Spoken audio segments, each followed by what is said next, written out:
안녕하세요.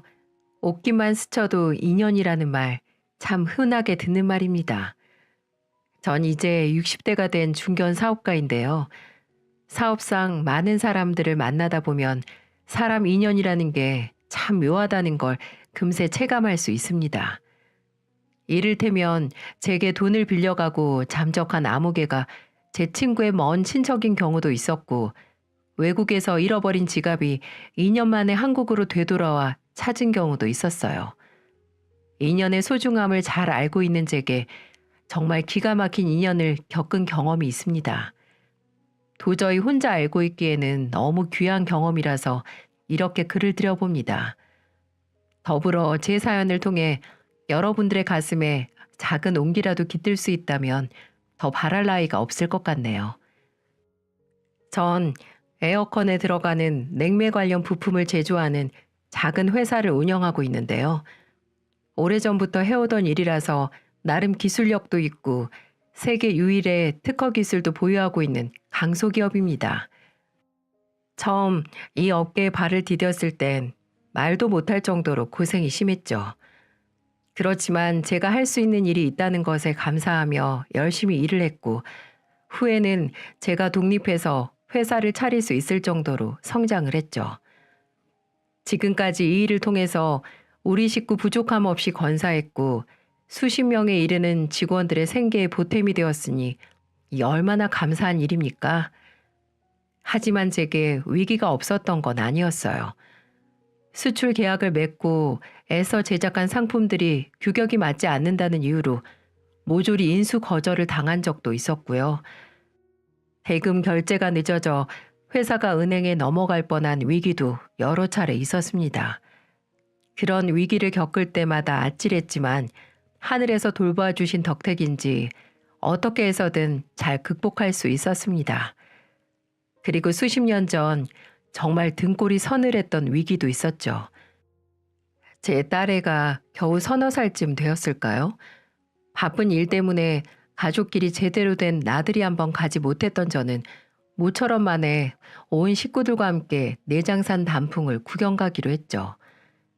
그렇게 설레고 즐거운 날 전혀 예상치 못한 일이 벌어지고 말았어요. 직접 운전대를 잡고 정읍을 향해 고속도로를 달리고 있는데 느닷없이 옆 차선에 있던 차량이 갑작스럽게 끼어드는 게 아니겠어요? 본능적으로 핸들을 크게 틀었는데 그만 제 차량이 중심을 잃고 전복되고 만 것이었죠. 그 짧은 순간 꼼짝없이 죽는 줄로만 알았습니다. 귀청이 찢어질 듯한 굉음과 함께 아내와 아이들의 비명소리가 들리더군요. 땅을 구르던 차가 겨우 멈췄을 땐 차량이 천정과 바닥이 뒤집혀 있었어요. 다행히 안전벨트를 하고 있던 탓에 크게 다친 사람은 없어 보였어요. 자지러지게 우는 아이들을 달래며 차량에서 빠져나오기 위해 문을 열었습니다. 그런데 뭐가 망가져 버린 건지 차 문이 옴짝달싹 하지도 않더라고요. 뒷문도 앞문도 모두 마찬가지였어요.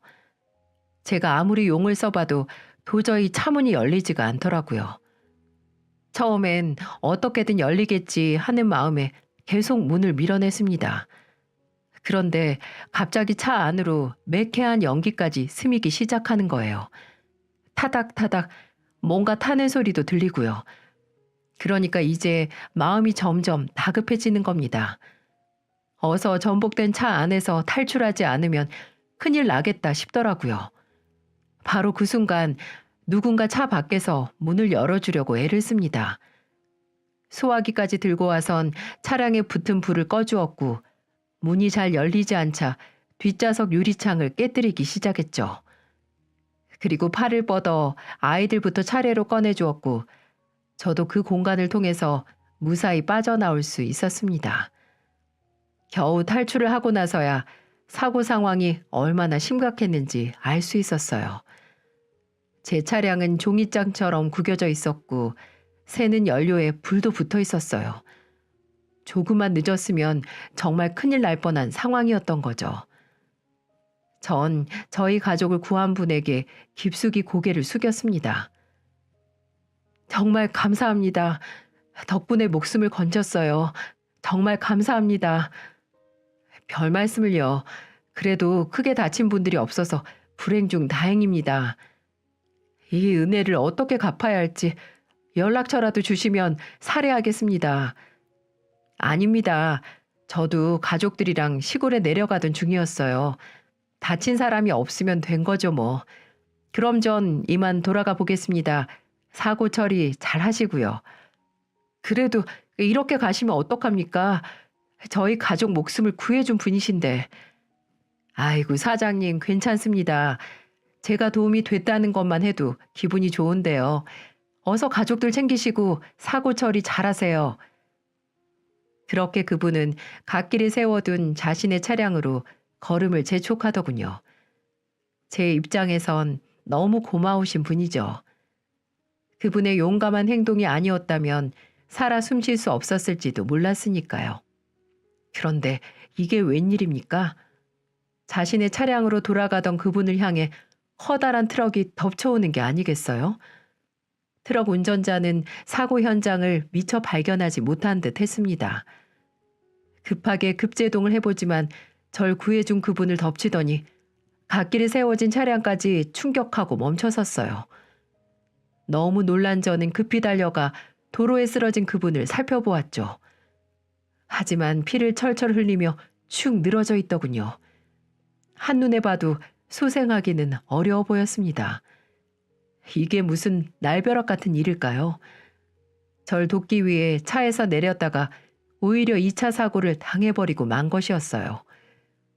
게다가 가족들이 기다리고 있던 그분의 승용차도 트럭과 부딪히는 바람에 심하게 손상되어 있었죠.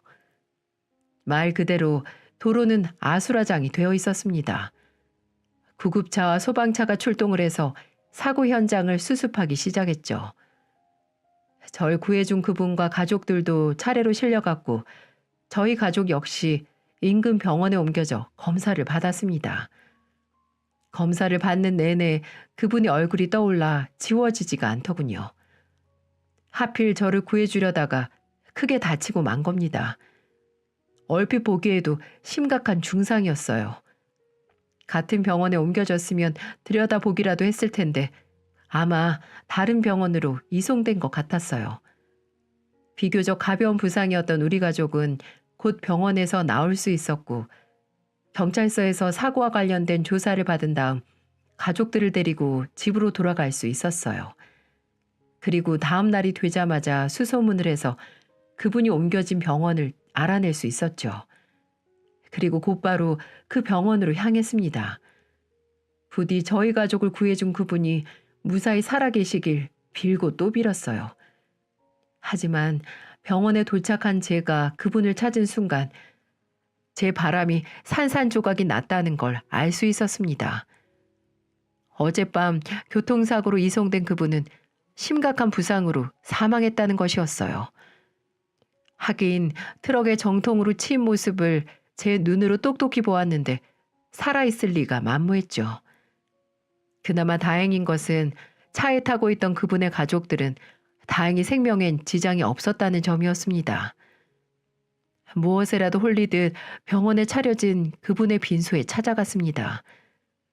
그 자리엔 가장을 잃고 혼자 된 미망인이 쓸쓸히 앉아있더군요. 영정사진 속 그분은 제게 보였던 따뜻한 미소를 그대로 품고 계셨고요. 오동수, 전 고인이 된 그분의 이름을 평생 기억하겠다 다짐했습니다. 하지만 차마 용기가 나질 않아서 빈소에 인사를 드릴 수가 없었어요. 모든 원망이 저에게 쏟아질까봐 두려웠던 것이었죠. 가지고 있는 돈을 모두 털어 조이함에 넣고는 쫓기듯 그 자리를 떴습니다. 부디 좋은 곳에서 편안하게 쉬시길 감사하고 또 감사하다며 은인의 명복을 빌었습니다. 집에 돌아와서도 며칠간 그분의 생각에 잠을 이루지 못하겠더군요. 아내에게도 우리 가족을 구해주신 그분이 목숨을 잃었다는 말을 해주었어요. 아내 역시 눈물을 훔치며 그분의 희생에 말을 잃고 말았죠.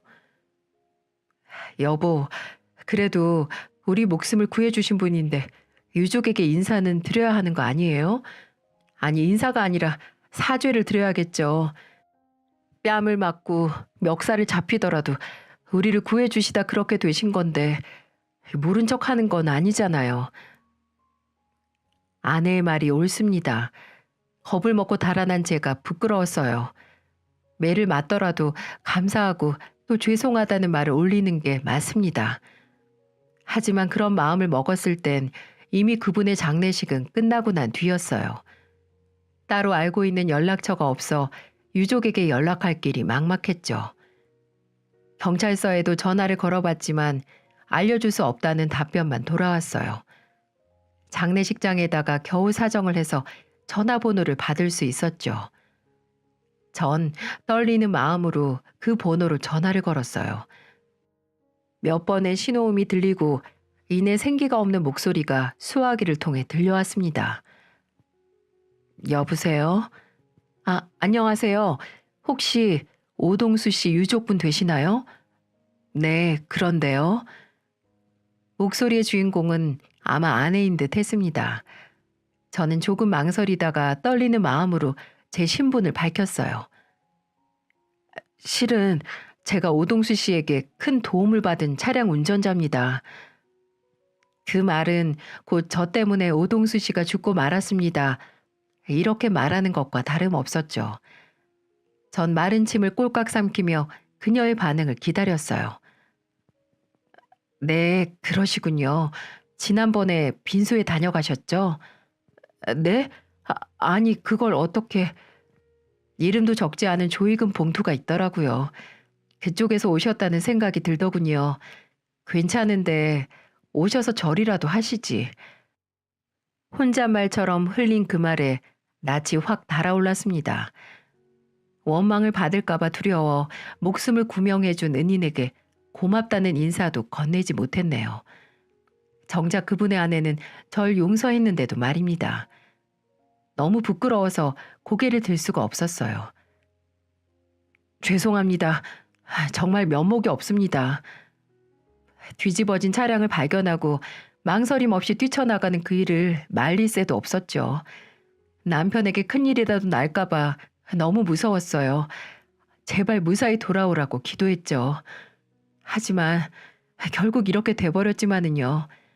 남편의 선택이었으니 그쪽을 원망할 이유가 없어요. 가족 모두가 무사하다는 말 전해 들었어요. 다행이네요. 저 사모님 괜찮으시면 한번 뵙고 싶은데 시간 좀 내주십시오. 여러 가지 드릴 말씀이 있습니다. 전 어떤 식으로든 보상을 해야 한다고 생각했어요. 한 사람도 아니고 우리 네 식구 목숨을 살린 의인입니다. 이대로 그냥 넘어가기엔 너무나 죄스러웠어요. 아니요. 그럴 필요는 없을 것 같아요. 혹시라도 마음이 쓰여서 그러시다면 그럴 필요 없습니다. 그리고 저희는 조만간 이 나라를 떠날 것 같네요. 네? 제가 드릴 말씀은 여기까지예요. 그럼 이만 끊겠습니다. 원망하진 않지만 그렇다고 한영하지도 않는 무미건조한 음성에 더 이상 토를 달 수가 없더라고요. 사실 전 은인의 유족에게 금전적으로라도 보상을 드리려고 했습니다. 돈과 목숨을 견줄 수 없겠지만 제가 할 수 있는 건 그게 전부였으니까요. 하지만 유족이 거부를 하니 그마저도 가능한 일이 아니었어요. 그렇게 안타까운 마음만을 간직한 채 세월은 흘러만 갔고 저 역시 그 일을 가슴속에 묻어두고 일상을 살고 있었어요. 사고 당시 4살이었던 큰애가 지금은 20대 후반이 되었으니까 벌써 20년도 넘었네요. 은인 덕분에 우리 딸이 건강하게 잘 성장할 수 있었죠. 저와 딸아이는 아주 친밀한 부녀 사이입니다. 아내가 질투할 정도로 가깝게 지내고 있죠. 회사에서 실수한 이야기, 보고 싶은 영화 이야기, 단짝 친구가 술을 먹고 남의 집에 잘못 들어간 이야기 등등 사소한 이야기거리도 우리 두 사람의 수다 재료로 쓰이거든요. 서로 맥주 한 잔씩을 앞에 두고 깔깔거리며 웃는 시간이 얼마나 소중한지 모르겠어요. 우리 딸은 만나는 남자 없나? 만나는 남자? 그래, 지금 생각해보니까 넌 다른 얘기는 다 해도 남자친구 얘기는 한 번도 한 적이 없잖니. 지금 네 나이가 몇인데 연애를 해보지 않았을 리도 없고 말이야. 어때? 아빠 말이 틀려? 어, 그건 그렇긴 한데 내가 아빠한테 남자친구 얘기를 하지 않은 이유는 굳이 소개시켜 줄 만한 깊은 사이가 아니기 때문이야. 결혼에 대한 확신도 없는데 굳이 소개시켜 줘서 뭐해? 내가 아빠 앞에 남자를 데리고 왔을 땐 정말 결혼하고 싶은 남자란 뜻이야. 알았지? 그래. 그럼 잔뜩 기대를 해봐야겠는데 언제 우리 딸이 남자를 소개시켜 주려나? 글쎄요. 그건 나도 모르겠지만 기대는 해봐도 괜찮을 것 같은데? 뭐? 그게 정말이야? 진짜 결혼할 남자를 소개시켜 준다는 거야? 요 녀석이 얼굴을 발그레하게 붉히며 고개를 끄덕였어요. 아빠 말고 사랑하는 남자가 생겼단 말을 딸의 얘기 들으면 어떤 기분인지 아세요? 마음이 기쁘기도 하면서 뭔지 모르게 섭섭하기도 하답니다. 자식이 언제 이렇게 커서 제 짝을 만났나 싶기도 하고 어떤 놈이 우리 귀한 딸을 채가려는지 부하가 치밀기도 하고요.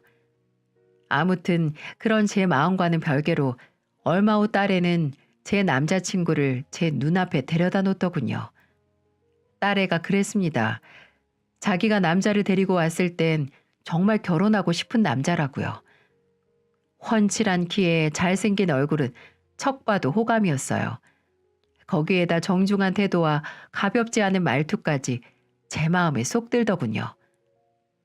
그래, 자네는 지금 하는 일이 뭔가? 예, 회사에서 해외 파트를 맡고 있습니다. 그래. 우리 애랑 만난 지는 얼마나 됐지? 1년 조금 넘었습니다. 그래, 서로 다투지 말고 잘 만나고 있는 건 맞지? 물론입니다, 아버님.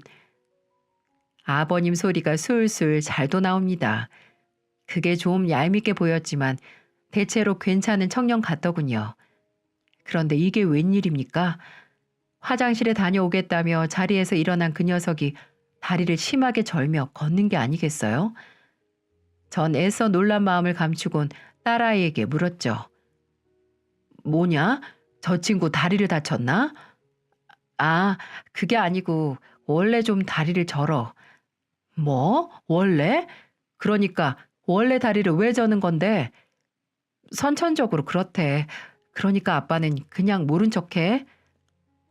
모른 척을 하라는데 이런 부분이 어떻게 모른 척을 할 수 있는 부분인가요? 딸애가 남편으로 삼고 싶다는 남자가 다리를 심하게 절고 있다면 저에게도 매우 심각한 문제였어요. 그렇게 첫 만남을 마치고 숨 좀 돌리려고 하는데 토끼 같은 눈을 뜬 딸애가 제게 묻더라고요. 아빠, 어때? 내가 남편감은 정말 잘 골랐지? 어? 그렇긴 한데 다른 건 다 좋은데 말이야. 왜? 뭐가 마음에 들지 않아? 그러니까 성격도 좋고 직장도 그만하면 괜찮은데 그런데 설마 아빠 혹시 불편한 다리 때문에 그래? 실은 전혀 마음에 걸리지 않는다고 하면 거짓말이겠지. 그게 어때서 목발 짚고 걷는 것도 아닌데 걸을 때 좀 불편하거나 오래 걷지 못하는 것 빼고는 아무 이상 없어. 그러니까 괜한 편견 갖지 마. 아빠가 편견을 갖는 게 아니라 기왕이면 몸이 성한 친구가 네 남편이 되는 걸 바라는 거지. 아빠 입장이라면 누구든 그런 생각을 할 거야. 몸이 성한 것보다 마음이 성한 사람을 만나야지. 안 그래? 아무튼 난 그런 건 아무 상관없어. 아빠, 나 그 사람이랑 꼭 결혼하고 싶어. 그러니까 허락해줘요. 저와 아내는 서로의 얼굴을 바라보며 한숨을 내쉬었습니다. 아내의 마음도 제 마음과 크게 다르진 않을 겁니다. 두 사람은 상관없다지만 시간이 지나면 여러모로 힘든 일이 생길 테니까요. 가까이에서 보는 것과 함께 살면서 보는 것은 완전 다른 문제니까요. 전 완강한 딸애를 조심스럽게 설득해 보았습니다. 결혼 상대자는 신중히 고르는 게 맞아. 겨우 연애 1년 만에 평생 함께 살 사람을 확신한다는 것도 좀 위험하고 그러니까 네가 그렇게 좋다면 그 남자 더 만나봐. 결혼 문제는 더 만나보고 결정하는 게 좋겠다. 아빠, 난 이미 확신을 하고 있다니까? 진짜 그 사람이 한쪽 다리를 잘 못 쓰는 것 때문에 이래? 그게 결혼이랑 대체 무슨 상관인 건데? 아빠가 정말 이렇게 편협한 사람이었어? 지금 그 말이 아니잖아.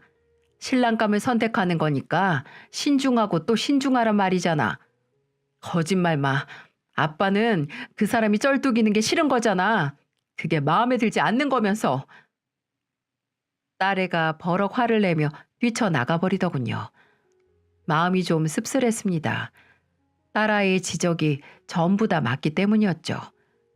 솔직히 장애를 가진 사위보다는 정상적인 신체를 가진 사위였으면 좋겠다는 생각이 맞았어요. 제가 사위랑 사는 건 아니지만 우리 귀한 딸이 그런 남편 뒤치다꺼리를 하다가 인생 쪽날 것만 같은 걱정이 들더라고요. 제발 딸애가 부모의 마음을 이해해주고 다른 신랑감을 찾았으면 좋겠다고 생각을 했죠.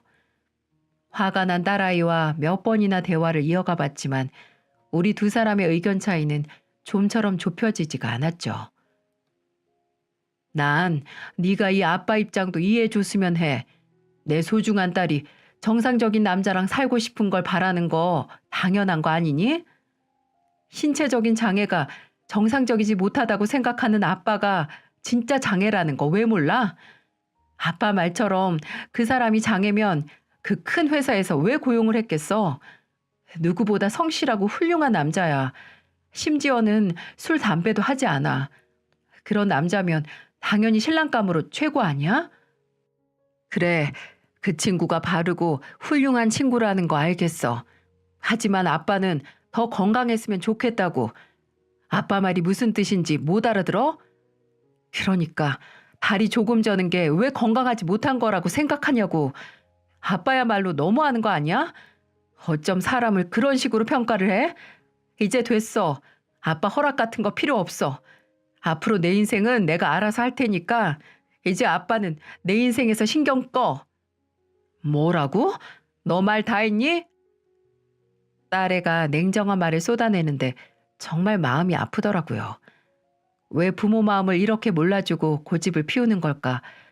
자식 키워봤자 엄한 놈 좋은 일만 시킨다더니만 이래서 그런 말이 나왔구나 하는 생각이 들더라고요. 하지만 이번만큼은 양보하고 싶지 않았습니다. 지금이야 지가 좋아하는 남자를 반대하니까 서럽고 원망스럽겠지만 시간이 지나면 아빠 말 듣기를 잘했다고 생각할 테니까요. 전 좀 더 강하게 반대를 해야겠다고 결심을 했죠.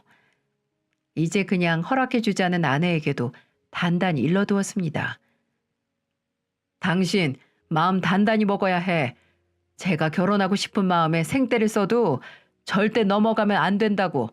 내 말이 무슨 말인지 알아들었어? 아유, 당신도 참.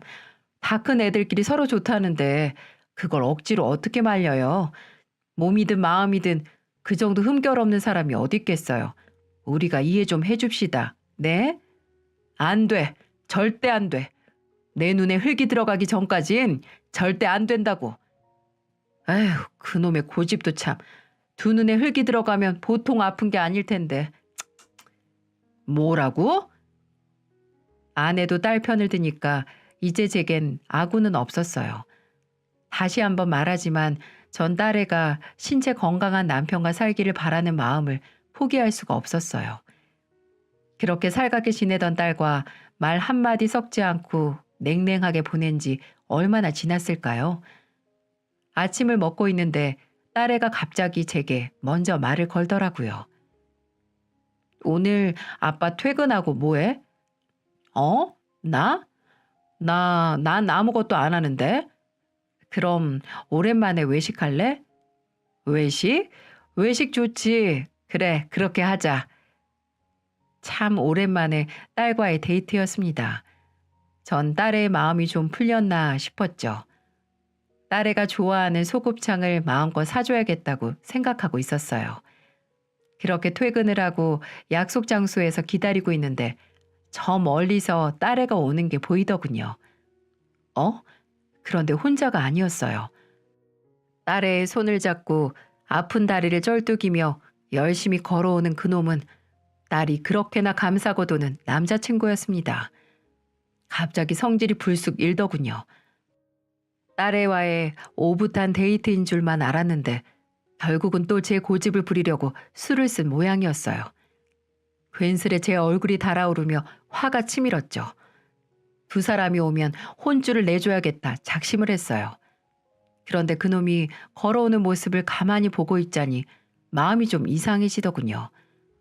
다리를 심하게 절뚝이며 걷는 모습은 위태로워 보였습니다. 그런데도 참 부지런히 걷더군요. 딸애가 한 걸음을 옮기면 그 친구는 서너 걸음을 옮겨야만 했습니다. 그러니 속도도 맞지 않고 보폭도 맞지 않았죠. 딸애는 그런 남자친구의 속도에 맞춰 잡은 손을 놓지 않고 연신 그 친구를 살피며 걸었어요. 그놈도 마찬가지였고요. 그런 딸의 배려를 알고 있다는 듯 세상 열심히 걸음을 옮기는 일에 집중합니다. 왠지 감정이 뭉클 올라오더군요. 결국 진정한 부부라는 건 서로 부족한 부분을 메워주며 평생 의지하고 살아가는 존재겠죠. 저렇게 두 사람이 걷는 모습처럼 말입니다. 안녕하십니까, 아버님. 땀을 뻘뻘 흘리며 씩씩하게도 인사를 합니다. 저는 들키지 않게 코를 훌쩍이며 밝게 미소 짓는 그놈을 물끄러미 바라보았죠. 그 맑은 눈을 보고 있자니 제가 다 부끄러워졌어요. 딸애가 그랬어요. 진짜 장애는 제가 갖고 있는 거라고요. 그 말이 맞는 것 같았습니다. 전 아무래도 장애가 있는 사람 같습니다. 딸애가 누나를 굴리며 제 눈치를 살폈어요. 사전에 얘기도 없이 남자친구를 불쑥 데리고 왔으니까 불안한 거였겠죠. 전 짐짓 모르는 척을 하며 두 사람에게 말했어요. 가자, 곱창 먹으러. 어? 아빠, 지금 뭐라고 했어? 곱창 먹으러 가자고. 내가 잘 아는 데 있어. 정말? 왜? 혹시 네 신랑 곱창 못 먹냐? 신랑? 아니, 못 먹긴. 아주 잘 먹지. 가자. 어서 가자. 결국 전 제 고집을 꺾기로 마음먹었습니다.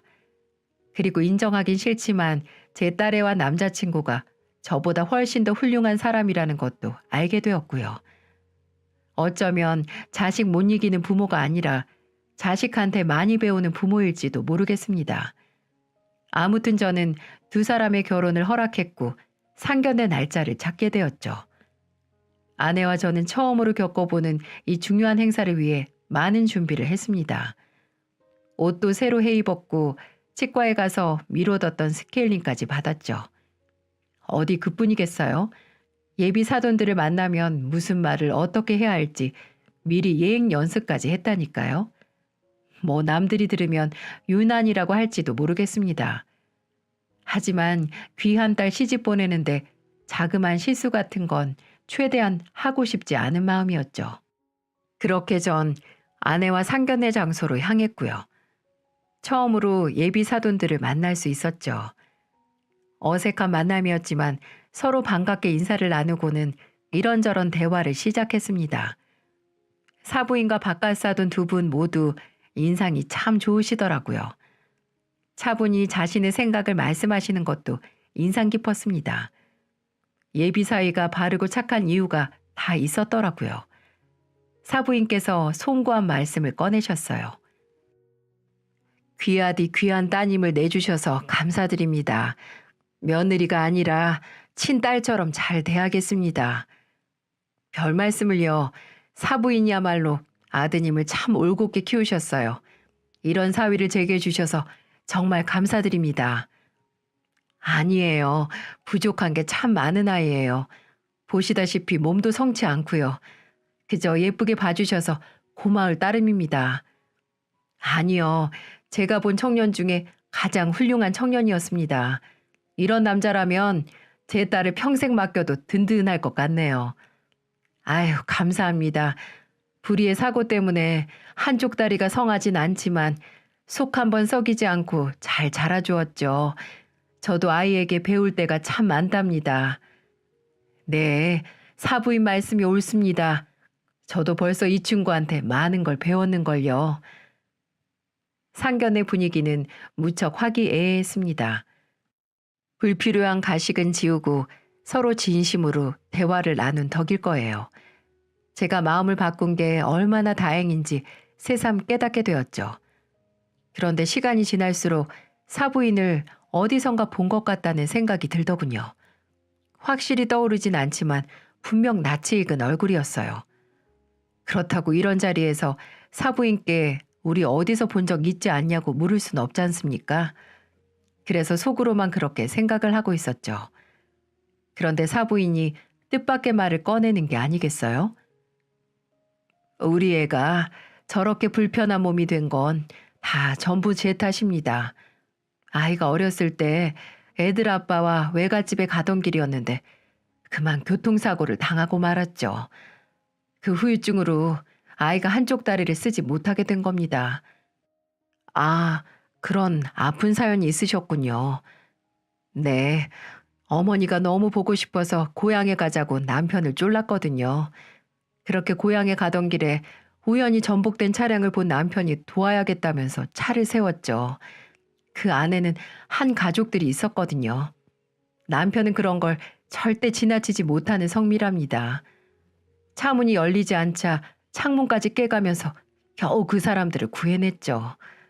그렇게 막 현장을 떠나려던 찰나에 커다란 트럭이 남편과 저희 차를 그만 덮쳐버렸죠.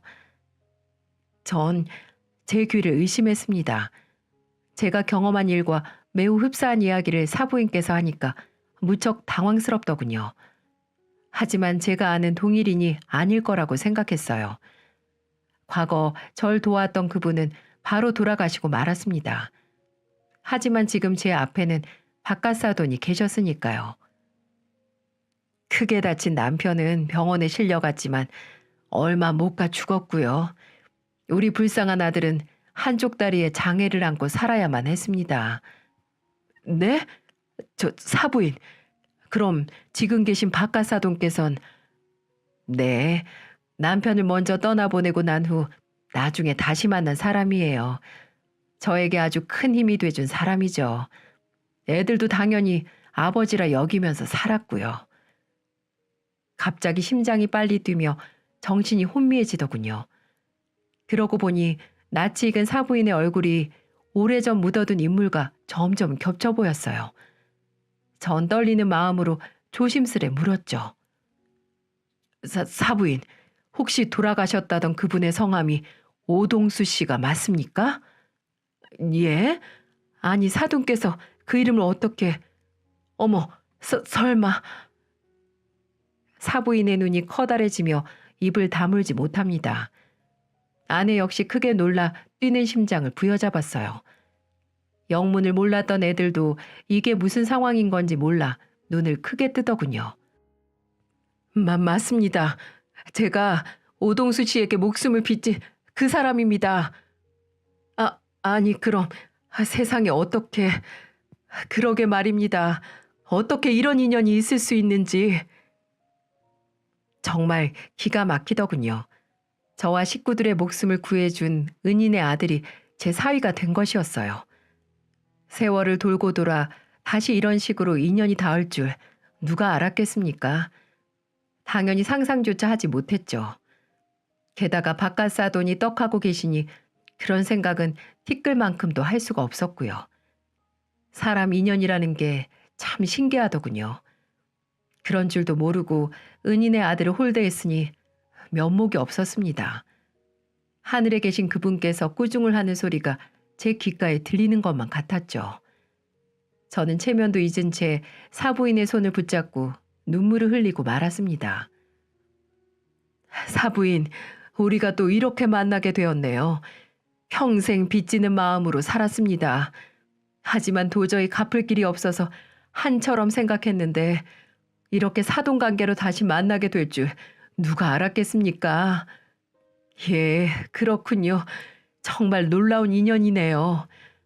사부인, 이렇게라도 만났으니 제가 입이 갚겠습니다.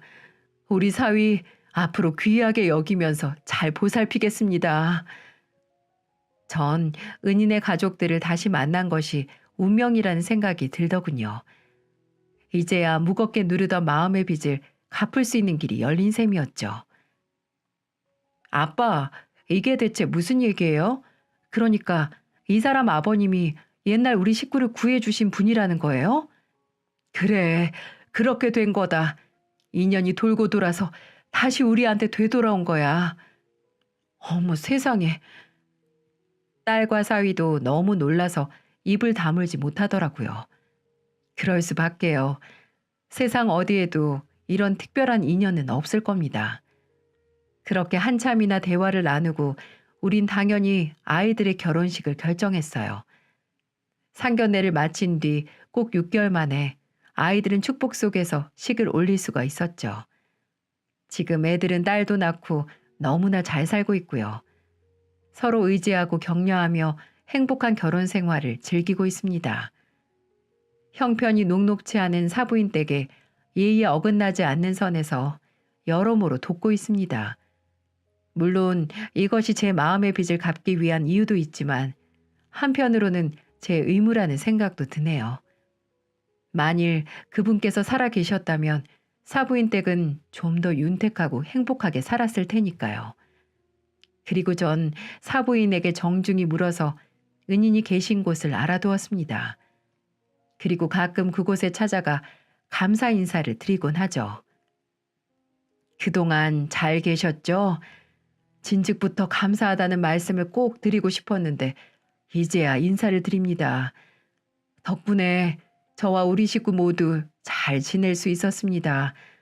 거기에다 귀한 아드님이 제 사위가 되었으니 얼마나 잘된 일이에요. 친아들처럼 생각하며 잘 데리고 있겠습니다. 그러니까 걱정 마시고 편히 쉬세요.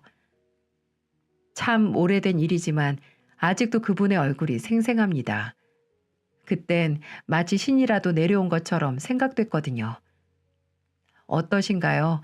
정말 특별한 인연이 맞죠? 신기한 인연에 대한 제 이야기를 이제 마치려고 합니다. 무엇보다도 중요한 건 애들이 행복하게 잘 살고 있다는 것이겠죠. 전 이 소중한 인연을 죽을 때까지 잘 지켜내려고 합니다. 함께 해주셔서 감사합니다.